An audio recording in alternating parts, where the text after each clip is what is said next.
بسم اللہ الرحمن الرحیم۔ محترمہ ناظرین السلام علیکم۔ آج کی ہماری کہانی صحرا میں ایک ساتھی۔ اس واقعہ کو مشہور محدث مرزا حسین نوری نے اپنی نجم الثاقب میں نقل کیا ہے۔ سید رشتی نام کے ایک تاجر کو نجف جانے کی سعادت نصیب ہوئی۔ یہ شخص بہت مخلص مومن تھا۔ اس دور کے مشہور عالم شیخ علی رشتی میرے گھر تشریف لائے اور اس تاجر سید رشتی سے میرا تعارف کرایا۔ اس کے بعد انہوں نے ایک بہت ہی عجیب و غریب واقعے کا ذکر کیا جو بعد میں پیش آیا۔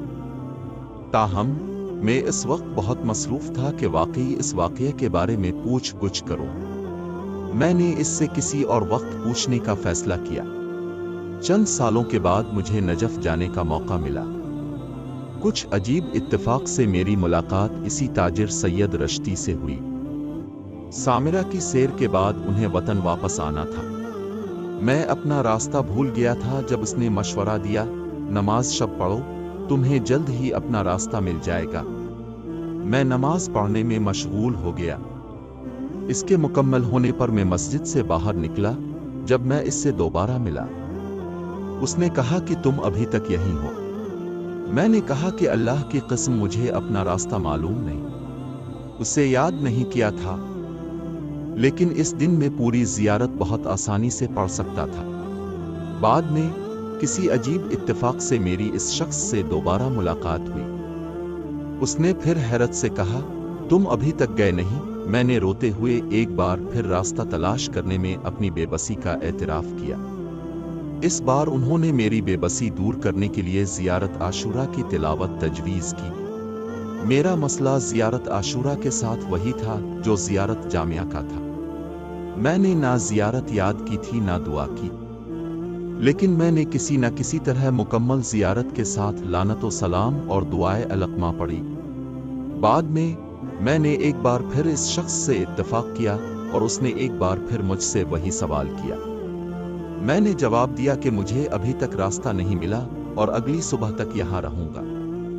اس نے رضاکارانہ طور پر کہا، میں تمہیں تمہارے اس کارواں سے ملا دوں گا جس سے تم الگ ہو گئے ہو۔ وہ گیا اور بائیں کندھے پر بیلچہ لیے ایک سواری پر سوار ہو کر واپس آیا۔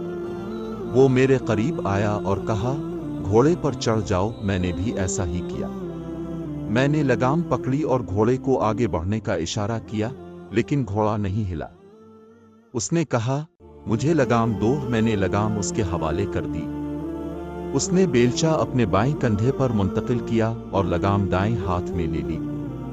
میں نے حیرت سے دیکھا کہ گھوڑا سکون سے آگے بڑھنے لگا اور کم سے کم ہنگامے کے ساتھ فاصلہ طے کرنے لگا۔ تھوڑی دیر بعد اس نے میری ران پر ہاتھ رکھا اور کہا کہ تم نفل کیوں نہیں پڑھتے؟ پھر اس نے 3 بار دہرایا، زیارت عاشورہ، عاشورہ۔ پھر میں نے ان سے واقعہ بیان کرنے کو کہا۔ اس کے بعد اس نے بغیر کسی مبالغہ کے واقعے کو درست طریقے سے بیان کیا۔ انہوں نے بیان کیا کہ یہ واقعہ 1280 ہجری کا ہے، جب میں حج کے لیے رشت سے نکلا تھا۔ میں حاجی محفوظ علی کے گھر رکا تھا، جو بعد میں تبریز کے ایک معزز تاجر تھے۔ چونکہ میں کسی کارواں سے وابستہ نہیں تھا، اس لیے میں قدرے پریشان تھا اور کسی کی تلاش میں تھا۔ کچھ دیر بعد میں نے دیکھا کہ حاجی جبار اصفہانی کی قیادت میں ایک قافلہ تبروزان شہر کی طرف روانہ ہو رہا ہے۔ میں نے اس کے ساتھ اتحاد کرنے کا فیصلہ کیا۔ ہم تھوڑا ہی آگے بڑھے تھے کہ کچھ اور لوگ قافلے کے ساتھ جڑ گئے۔ ملا باقر تبریزی، حاجی سید حسین تبریزی، حاجی علی زمی اور میں ارزن تحور روم پہنچنے تک چلتے رہے۔ وہاں سے ہم تبروزان کے لیے روانہ ہوئے۔ قبل ازیں حاجی جبار نے ہمیں ارزن تحور روم اور تبروزان کے درمیان خطرناک علاقے کے بارے میں خبردار کیا تھا۔ اس نے ہمیں تنبیہ کی کہ قافلے سے ہرگز الگ نہ ہوں۔ سحری میں مزید 2 گھنٹے سے 2.5 گھنٹے باقی تھے۔ ہم اس جگہ سے آگے بڑھے۔ ہم نے بمشکل 1.5 سے 1.5 فرسخ کا فاصلہ طے کیا تھا کہ ہم نے افق پر گہرے بادلوں کو منڈلاتے دیکھا، اور جلد ہی ان دھمکی آمیز بادلوں نے ہمیں اندھیرے میں گھیر لیا۔ جلد ہی ایک ژالہ باری ہوئی اور ہم سب اپنی حفاظت کر رہے تھے اور ایک ہی وقت میں تیزی سے آگے بڑھ رہے تھے۔ میں نے گروپ میں دوسروں کے ساتھ رفتار برقرار رکھنے کی ہر ممکن کوشش کی، لیکن برقرار نہ رہ سکا۔ بالآخر میں نے خود کو گروپ سے الگ پایا۔ میں نے اس برفانی طوفان کے اندھیرے میں بالکل کھویا ہوا محسوس کیا۔ میں راستے کے کنارے کچھ دیر آرام کرنے کے لیے اپنے گھوڑے سے اترا۔ میں ہوشیار تھا اور میرے پاس موجود 600 تومان کے لٹ جانے کا خوف تھا۔ میں نے فیصلہ کیا کہ صبح ہونے تک اس جگہ پر اپنا سفر بند کر دوں، پھر صبح ہوتے ہی میں اپنے قدموں کو واپس اسی طرف لوٹوں گا جہاں سے میں نے شروع کیا تھا۔ وہاں میں کسی ایسے محافظ کی تلاش کروں گا جو مجھے قافلے تک واپس لے جا سکے۔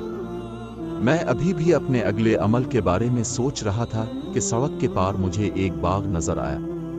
عجیب بات ہے کہ ایک باغبان بھی تھا جو پودوں پر جمع برف کے تودے ہٹا رہا تھا۔ مجھے دیکھتے ہی وہ میری طرف بڑھا۔ وہ کچھ فاصلے پر رکا اور پوچھا، تم کون ہو؟ میں نے جواب دیا کہ میں اپنے ساتھیوں سے جدا ہو گیا ہوں۔ اس نے جواب دیا کہ تم زیارت جاماتو کیوں نہیں پڑھتے؟ زیارت جاماتو، جاماتو، جاماتو۔ پھر ہم اس کے گھوڑے پر سوار ہو گئے۔ تھوڑی دیر بعد وہ میری طرف متوجہ ہوا اور اشارہ کیا، دیکھو تمہارے ساتھی دریا کے کنارے موجود ہیں۔ وہ نمازی صبح کے لیے وضو کر رہے ہیں۔ میں اس کے گھوڑے سے اترا۔ میں نے خود ہی سوار ہونے کی کوشش کی لیکن نہیں کر سکا۔ وہ خود آگے آیا اور میرے گھوڑے پر سوار ہونے میں میری مدد کی اور پھر اپنے گھوڑے کو قافلے کی طرف بڑھا دیا۔ آگے بڑھتے ہی میں نے اس شخص کے بارے میں سوچنا شروع کیا۔ یہ کون شخص تھا جس نے مجھ سے میری اپنی فارسی زبان میں گفتگو کی جب اس علاقے میں صرف ترک باشندے تھے جو عیسائی تھے؟ اس نے اتنی آسانی سے مجھے اپنے گروپ کے ساتھ جوڑنے کا انتظام کیسے کیا؟ میں نے دوبارہ پلٹ کر دیکھا تو وہاں کوئی نظر نہیں آیا اور نہ ہی اس شخص کا کوئی نشان تھا جو پتلی ہوا میں غائب ہو گیا تھا۔ بہرحال میں قافلے کی طرف بڑھا اور آخر کار میں اپنے ساتھیوں سے مل گیا۔